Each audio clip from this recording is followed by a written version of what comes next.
Hello നമസ്കാരം. തുടരും എന്ന ചിത്രത്തിൻ്റെ ഒഫീഷ്യൽ റിലീസ് തീയതിയും ഒപ്പം ചിത്രത്തിൻ്റെ ട്രെയിലർ ടീസർ അപ്ഡേഷനുമാണ് ഇന്നൊരു വീഡിയോ ഭാഗത്ത്. വീഡിയോയ്ക്ക് മുൻപ് വീഡിയോ ലൈക്ക് ചെയ്യുക, ചാനൽ സബ്സ്ക്രൈബ് ചെയ്യുക.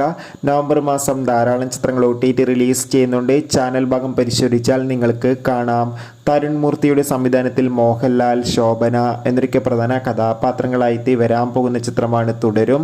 എല്ലാ സിനിമാ പ്രേമികളും ഒരേപോലെയാണ് തുടരും എന്ന ചിത്രത്തിൻ്റെ ഓരോ അപ്ഡേഷനും അറിയാൻ വേണ്ടി കാത്തിരുന്നത്. ചിത്രത്തിൻ്റെ ഒഫീഷ്യൽ ഫസ്റ്റ് ലുക്ക് പോസ്റ്ററിനൊക്കെ മികച്ച അഭിപ്രായം തന്നെ സ്വന്തമാക്കാൻ വേണ്ടി സാധിച്ചിട്ടുണ്ടായിരുന്നു. ലാലേട്ടൻ നായകനായിട്ട് വരാൻ പോകുന്ന തുടരും എന്ന ചിത്രം ഈ വരുന്ന 2025 ജനുവരി മാസം 23-ാം തീയതി തിയേറ്ററുകളിൽ എത്തുമെന്ന് ഒഫീഷ്യലായി കൺഫേം ആക്കിയിട്ടുണ്ട്. അതുകൊണ്ട് തന്നെ ഏറെ പ്രതീക്ഷയോടെയാണ് ഏവരും ആകാംക്ഷയോടെ ചിത്രത്തിനായി കാത്തിരിക്കുന്നത്. ഫൈനലി ചിത്രത്തിൻ്റെ ഒഫീഷ്യൽ ടീസർ ട്രെയിലർ ഉടൻ തന്നെ പുറത്തു വരുമെന്നാണ് റിപ്പോർട്ടുകൾ സൂചിപ്പിക്കുന്നത്. മിക്കവാറും ചിത്രത്തിൻ്റെ ടീസർ ഈ വരുന്ന ഡിസംബർ ക്രിസ്മസ് സ്പെഷ്യലായി റിലീസ് ചെയ്യുമെന്നാണ് റിപ്പോർട്ടുകൾ സൂചിപ്പിക്കുന്നത്. കാത്തിരിക്കാം കൂടുതൽ ഒഫീഷ്യൽ അപ്ഡേഷൻ അറിയാൻ വേണ്ടി. ബൈ.